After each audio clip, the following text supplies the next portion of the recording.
So I think it's really important, especially now, to stop judging yourself and stop comparing yourself to other people. You can't compare. I always say this, you can't compare an apple to a pear, even though they're still fruit. We're still humans, but we should still not be compared to each other because we're completely different. We have different life paths.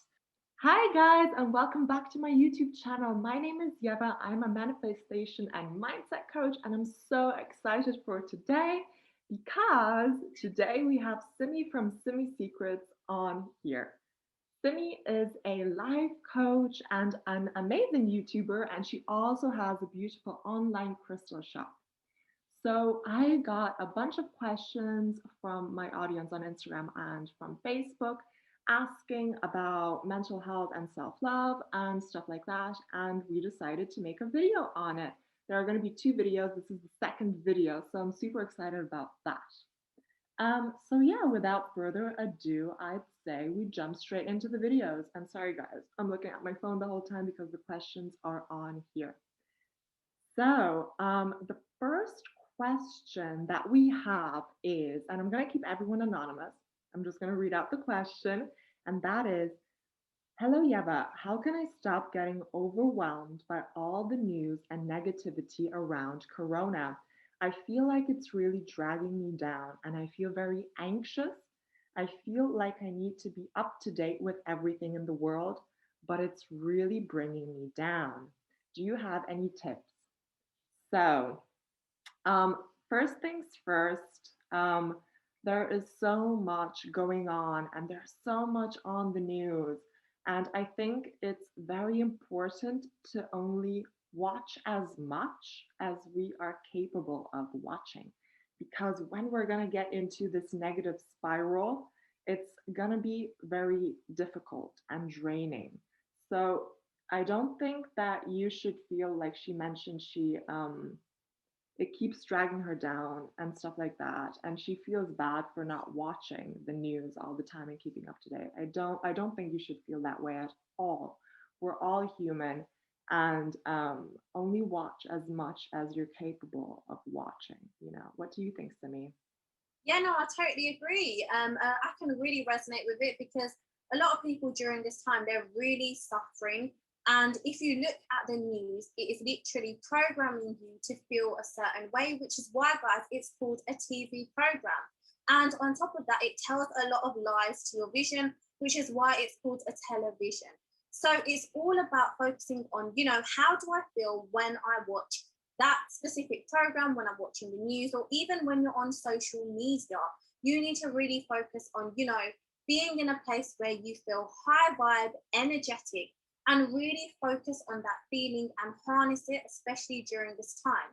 If you feel like you're getting consumed with, negative news or negative things, even on social media, then limit your interaction and really be disciplined on how much time you allocate towards watching TV or being on social media. Yeah, I think that's a very, very good tip. And also when it comes to overthinking, because when we watch the news, we're like, oh, and this might happen, and then this might happen, and this and that.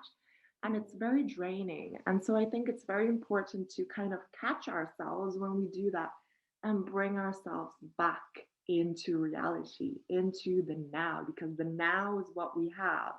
And everything else is kind of like just overthinking, worries, stress. It doesn't mean that it will happen. So just leave it there, but focus on the now. Perfect. So let's look at the other question. Hi, Yeva. How do I deal with privacy because everyone is working from home and I don't have and I don't have any time for myself? Do you have any tips on that? So I'm guessing whoever wrote this is living with different, like more people, and it's hard with privacy. So I thought about this for a while, and the best, because I don't know her situation exactly, so the best thing that I can really recommend is actually going for a walk alone, if possible. Going for a walk alone, Even putting your headphones in and listening to a nice podcast when you're walking alone, or not listening to anything. And that will be kind of like your time. It will be time for you to regenerate your energy, because walking is absolutely amazing. I know Simmy walks so much because I keep seeing it on her Instagram stories.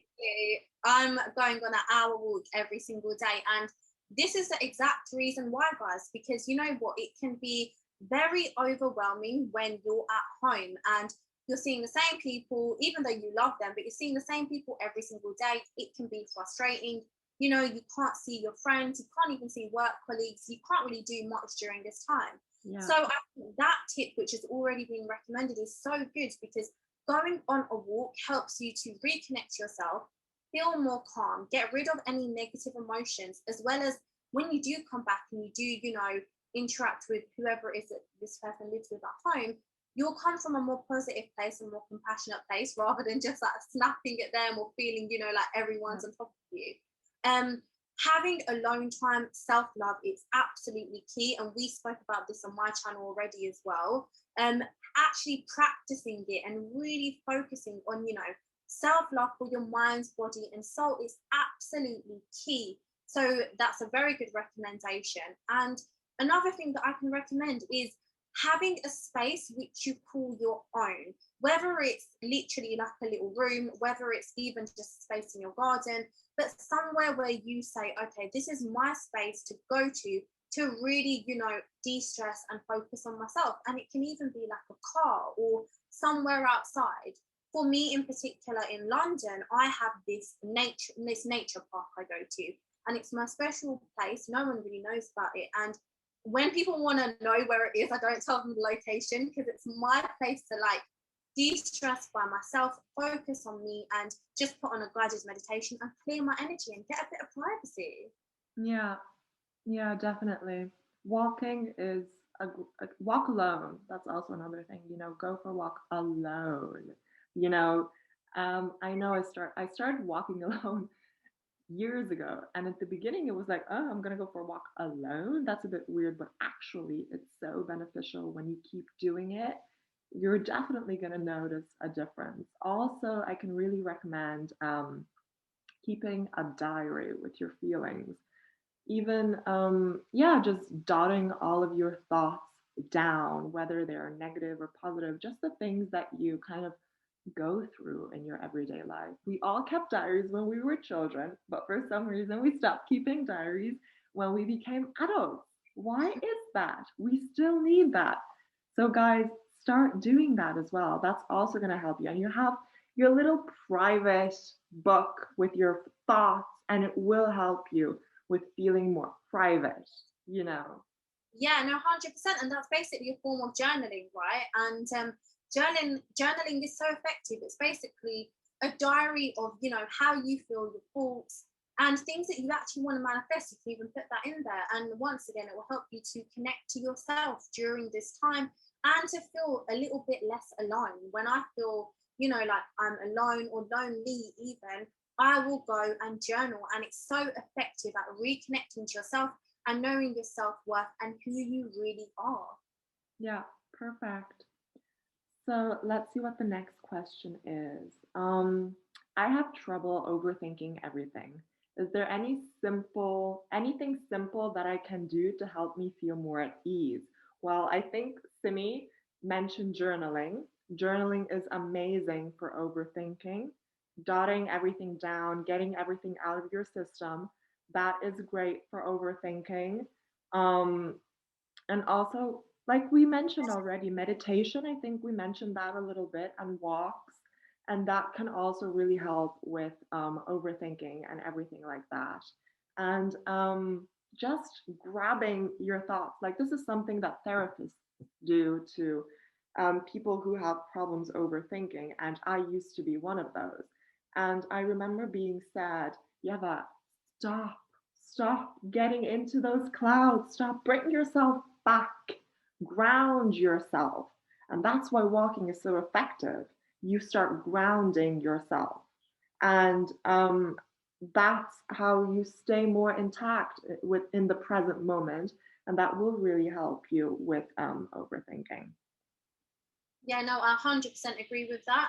Great. So the next question is, I broke up with my boyfriend and I find it really hard to cope. Are there any tips on how to deal with it during COVID? Um, First tip that I can really give is to be kind to yourself. And whenever we're facing a loss, whether that is a breakup or something else, it's actually a grieving process. So it has so much to do with healing. Self-love is super important here, obviously, of course.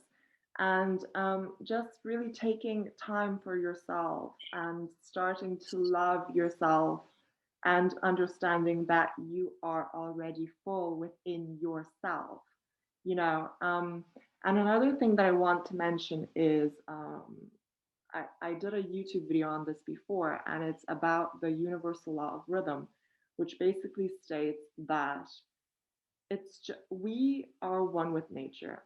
We, I think, all know that. We feel that connection to nature, and just like nature has phases with winter, spring, summer, autumn, so do we as well. And it is a phase, what you're feeling, and it will get better. You know, it's a phase, and it will get better. It's a healing process, really.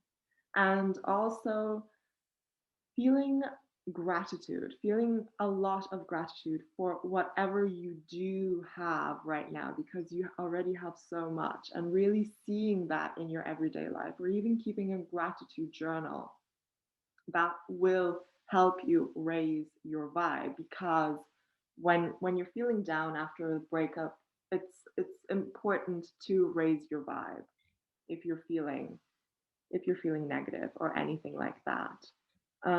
Yeah, and any form, like Simi already mentioned, any form of journaling, getting everything out to paper. You can just even write it on a piece of paper, everything that you want to get out of your system. Rip it up, throw it away, but don't throw it away in your house, throw it away somewhere else, you know, so it's not around you, you know. So these are kind of the tips that I would really recommend, and be really kind to yourself.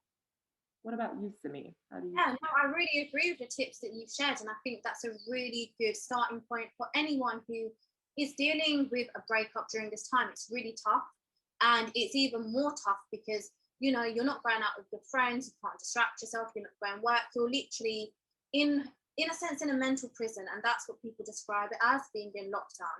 So I think the number one thing is to realize the difference between being alone and lonely.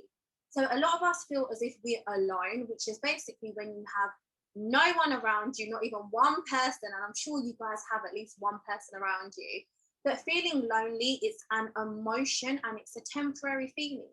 The way you can change this around is by showing gratitude for all the people who are in your life, and literally write a list of those people and focus on, building those relationships up, because those relationships do tend to fall away when we're focused on, our partners or our other half. To transfer all of that energy onto them. And I think writing a letter to let go, writing a letter to yourself that, give yourself, for, even being in this situation or allowing it to get this deep, or not leaving earlier, whatever you're beating yourself up about, but be very compassionate when you're doing it. Then go outside, go into nature and rip that letter up, let the negative energy out, throw it into the water, and focus on, actually forgetting that, leaving it in the past. And it's a process, guys, and it's going to take time.